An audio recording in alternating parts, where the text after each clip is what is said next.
BNP Awami League তো একই দল। নো, বিএনপি আওয়ামী লীগ কখনোই এক দল নয়। বিএনপির কোন নেতা সংসদে দাঁড়িয়ে বলেনি কোথায় সিরাজ শিকদার। বিএনপির নেতা বলেনি কাজে বিএনপি এবং আওয়ামী লীগ এক নয়।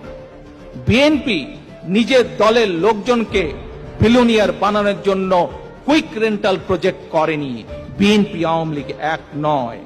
বিএনপি রাতের অন্ধকারে ভোট ডাকাতি কখনো নির্বাচন করেনি। বিএনপি আওয়ামী লীগ এক নয়। বিএনপি বটমলেস বাস্কেট করেনি, বরং খাদ্য উৎপাদনের দেশ করেছিল। বিএনপি আওয়ামী লীগ এক নয়।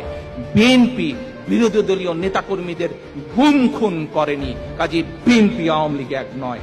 খালেদা জিয়া কখনো বলেন নাই যে এল এর অবস্থা হেফাজতের মতন করে দিব, আওয়ামী লীগের অবস্থা হেফাজতের মতন করে দিব, কোনোদিন আমরা বলিনি। কারণ আমরা জনগণের শক্তিতে বিশ্বাস করি, জনগণই সকল ক্ষমতার উৎস। বিএনপি আওয়ামী লীগ কখনো এক নয়।